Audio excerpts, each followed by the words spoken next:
কত প্রাণ বলিদান লেখায় আছে অশ্রুজলে মুক্তির মন্দির সোপান তলে কত প্রাণ বলিদান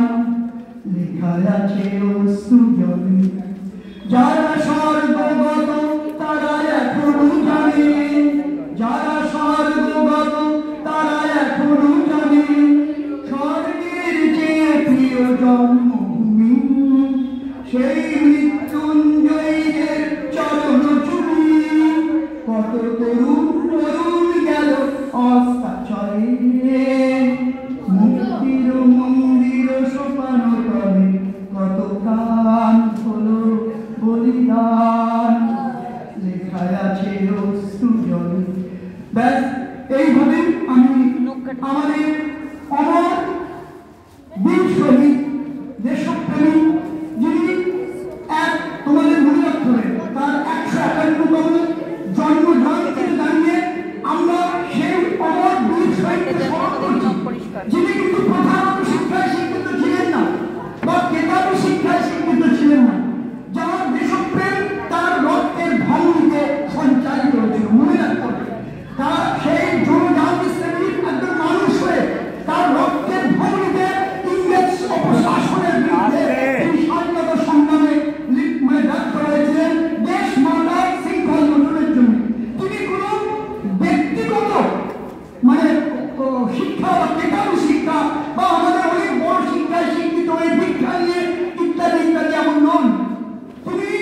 একেবারে নিজের অন্তর থেকে দেশ মাতার জন্য তিনি অনুভব করেছিলেন শৃঙ্খল মোচনের তাগিদ। তাই এই বিরসা মুন্ডা সমগ্র সাঁওতাল প্রজাতিকে জনজাতিকে এবং অন্যান্য অনগ্রসর শ্রেণীদের মধ্যে দেশপ্রেমের অগ্নি বন্যা তিনি সম্প্রসারিত করেছিলেন। সেই অমর বীর শহীদ বিরসা মুন্ডা কিন্তু সেই জনজাতিকে নিয়ে প্রচন্ডভাবে ইংরেজ শাসনের বিরুদ্ধে ঝাঁপিয়ে পড়েছিলেন শৃঙ্খল মোচনের জন্য। ইংরেজরা তাকে কারাগারে নিক্ষেপ করেছিল এবং মাত্র আমার এক্সাক্ট বয়সটা মনে নিয়ে আমি ছাত্রদের কাছে এই মুহূর্তে মাত্র 25 বা 26 বছর বয়সে তিনি ওই মারা গিয়েছিলেন বন্দির অবস্থা। কিন্তু তার বিরুদ্ধ দেশপ্রেম ইংরেজদের অমানবিক শোষণের বিরুদ্ধে তার আত্মবলিদানের কাহিনী যেভাবে আমরা ক্ষুদিরাম বসু মাতঙ্গিনী হাজরা আমাদের নেতাজি সুভাষ মাস্টার বসু বাঘাযতীন বিনয় বাদল দীনেশকে আমরা স্মরণ করি ঠিক একইভাবে আমাদের মনে রাখতে হবে বিরসা মুন্ডা কিন্তু কোনোভাবে আমাদের কোনো স্বাধীনতা প্রেমীদের তুলনা চলে না। কিন্তু তার বিশেষত্ব এই জায়গায় তিনি জনজাতি শ্রেণী যাদের প্রথাগত শিক্ষা নেই তাদেরকে উদ্বুদ্ধ করেছিলেন তার শিরায় রক্তের ধমনী এই দেশমাতৃ আর শৃঙ্খল মোচনের জন্য। আমাদের গর্ব তিনি আজকে দিনে দাঁড়িয়ে আমাদের আরো বেশি করে আমি অনুরোধ করব পশ্চিমবঙ্গ সরকার এবং ভারত সরকারকে যাতে এই বিরসা মুন্ডার জীবন কাহিনী তার আত্মত্যাগ যেমনভাবে নেতাজি সুভাষের কথা আমি বারবারই বলে থাকি আমরা জীবনকে আমাদের দেশকে স্বাধীন করেছি নেতাজি সুভাষকে সেই অর্থে আমরা কিন্তু আরো আমার কথা মনে হয় সেই জায়গায় সম্মানিত করতে আরো পর্যন্ত আমরা কুণ্ঠিত হয়েছি ব্যর্থ হয়েছি। সেই জায়গায় দাঁড়িয়ে বিরসা মুন্ডা তুমি কিন্তু আমরা স্মরণ করছি নানাভাবে তার যে অবদান ওই মুহূর্তে দাঁড়িয়ে ওই প্রান্তিক শ্রেণীর মধ্যে থেকে শোষিত একটা শ্রেণীর মধ্যে থেকে উঠে দেশ মাতৃকার জন্য সংঘবদ্ধভাবে ইংরেজ বিরোধী সংগ্রামে ঝাঁপিয়ে পড়া যে অদ্ভুত দেশপ্রেমের পরিচয় বন্দি শিক্ষার মতো সেই বন্দি শিক্ষা যেন অনির্বাণ হয়ে অনির্বাণ শিক্ষা হয়ে তোমাদের মধ্যে ছাত্রছাত্রী আপামর ভারতবাসী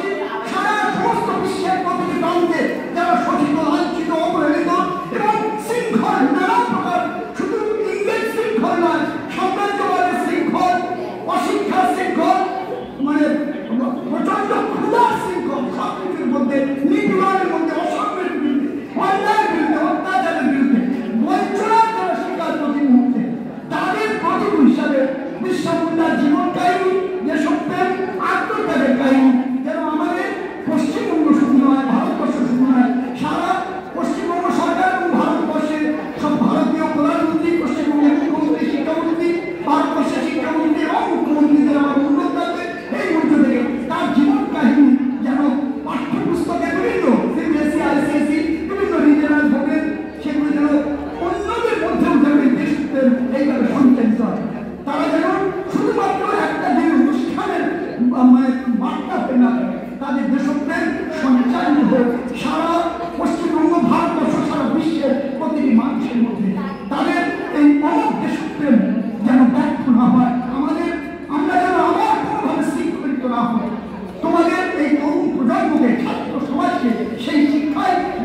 আজকের এই অনুষ্ঠান থেকে সেই অমর দেশপ্রেম, প্রতিবাদী সত্তা, উন্মুক্ত চিন্তা, সাহসিকতা, দেশ মাকে নিজের মায়ের চেয়েও বেশি মনে করে দেশ মাতার জন্য জীবন ত্যাগের যে অনুপ্রেরণা, সবকিছুই অনুরোধন দেশ সম্মান। তাই আজকের দিন থেকে আমি আর বেশি কথা বলবো না, অন্যান্য বক্তারা রয়েছে, তোমরাও নিশ্চয়ই কিছু বলবেন আমি আশা করছি। এই বলে সেই বীর হত্যার প্রতি আমি সহানুভূতির 151তম জন্ম দিনে ঘুরিয়ে দেশবন্ধু বিদ্যাপীঠের পক্ষ থেকে প্রধান শিক্ষক সম্পাদক এবং সমস্ত স্টাফ, সহকর্মী, ছাত্রছাত্রী, অভিভাবক সকলের পক্ষ থেকে, বিদ্যালয়ের পক্ষ থেকে, বিদ্যালয়ের আধ্যাত্মিক ঐতিহ্যকে স্মরণ রেখে আমাদের অতীতের সমস্ত যারা শিক্ষক, শিক্ষিকা, শিক্ষাকর্মী, আমাদের অভিভাবক সকলের তরফ থেকে আজকে আমরা এলাকাবাসী আমাদের বিদ্যালয় প্রাঙ্গণ থেকে বিদ্যালয় আমরা মানে